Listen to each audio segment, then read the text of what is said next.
We are diving deep into a truly fascinating topic on the pleasure of hating, exploring the immortal essence of human hostility.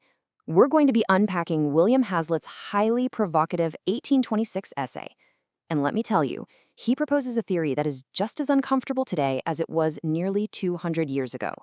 He basically argues that mankind's darkest emotion is actually its most enduring driving force.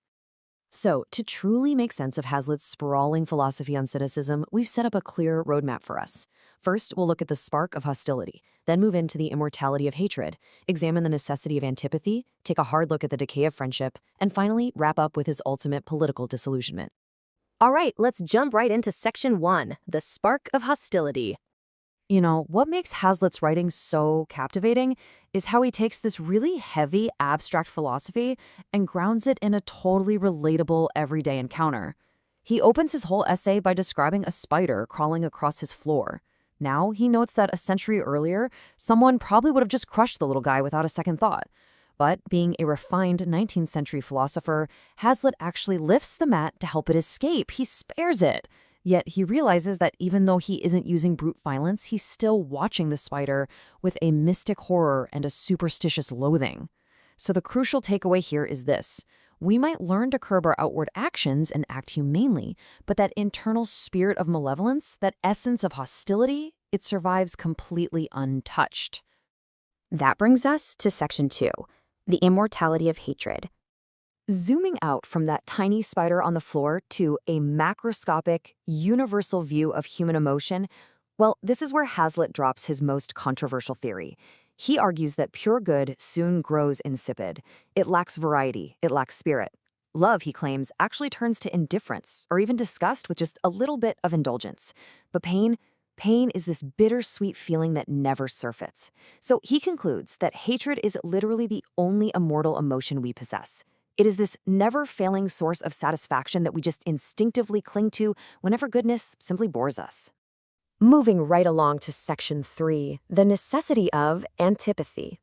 Now we hit Hazlitt's boldest and honestly most uncomfortable claim.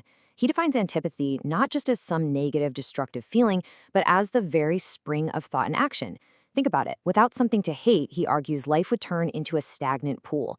It's the jarring interests and the unruly passions of people that actually ruffle the waters of life.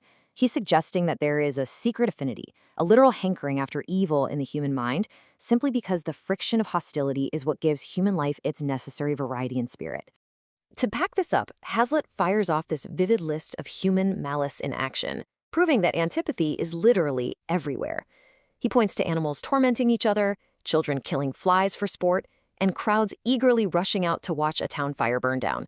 He even points out that if a public execution were happening down the street, the local theater would be left completely empty. And he notes how much everyone loves reading about accidents and offenses in the newspaper. Let me ask you, does this secretly mirror our modern society? Honestly, think about our massive cultural obsession with true crime or viral internet drama. It kind of seems like we crave that exact same quantity of excitement today, right? But Hazlitt does offer one really fascinating footnote here, a single exception to his rule. He admits that in fiction, or the pure creation of the mind, we actually do root for good over evil. When we read a novel or watch a play, we genuinely want the hero to win. Why is that? Well, because in those specific moments, our personal egos, our interests, and our prejudices are temporarily removed.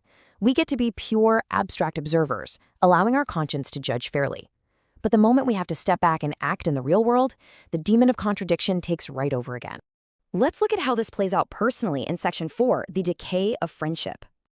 Shifting our focus from broad societal malice down into our intimate, everyday relationships, we have to compare the romanticized ideal of friendship with Hazlitt's rather brutal reality. Ideally, friendship is all about unwavering warmth and steady attachment. But in reality, Hazlitt compares old friendships to meats served up repeatedly, cold, comfortless, and distasteful. It's a harsh analogy. His argument is that constant intercourse and familiarity inevitably breed weariness and contempt. You outgrow people, or maybe they outgrow you, and the interactions just lose their flavor.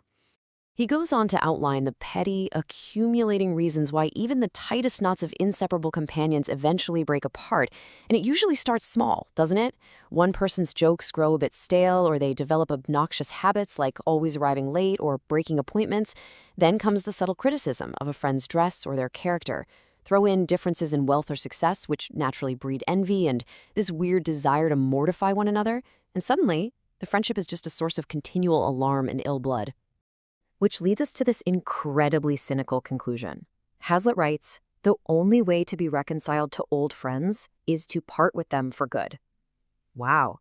He notes that we actually take a sort of perverse joy in getting together with a new acquaintance just to sit in judgment of our old friends, carving up their flaws, as he puts it, as a dish fit for the gods. It's a really dark view for sure. But Hazlitt insists that dissecting human infirmities offers us a strange, undeniable kind of thrill. And finally, we arrive at Section 5, Ultimate Political Disillusionment. Moving into the final stage of Hazlitt's intellectual descent, the crucial point here is how this pleasure of hating scales all the way up to the national level. He argues that the pleasure of hating literally eats into the heart of religion and politics. He views patriotism not as a genuine, pure love for one's countrymen, but merely as a convenient excuse for carrying fire, pestilence, and famine into other lands. For Hazlitt, doctrines and creeds are mostly just pretexts, stage dressing, set up for men to wrangle, quarrel, and tear each other to pieces over. To really understand his despair, we have to look neutrally at Hazlitt's own ideological journey through the history of his time. Back in the 1810s, he saw these echoes of liberty awakening in Spain, which offered a real morning of human hope. But by 1814, he felt that dawn was completely overcast by the return of the Inquisition. In 1815, he watched the rise of a system he called the new monster of legitimacy, where despotic monarchies just crushed the promise of free people. So by the time he sat down to write this essay in 1826, that massive shift from promising revolutions to the harsh return of the status quo had completely fueled his ultimate philosophical withdrawal. And as an observer, Hazlitt had an equal opportunity frustration with the entire political landscape of his day. I mean, he didn't spare anyone. He looked around and saw what he called insolent Tories, blind reformers, and cowardly Whigs, all operating under kings that he felt possessed just enough understanding to know they were kings, but nowhere near enough to actually lead a free people.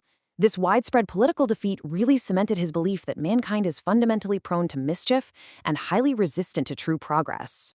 Which brings us to Hazlitt's heartbreaking summary of his own life. After unraveling this massive web of human meanness, spite, cowardice, and ignorance, he writes, "Mistaken as I have been in my public and private hopes, the dupe of friendship and the fool of love." You can just deeply feel his exhaustion right there.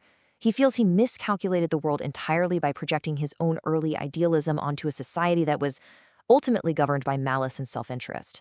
And so he leaves us staring right into the philosophical abyss with this final, incredibly provocative question.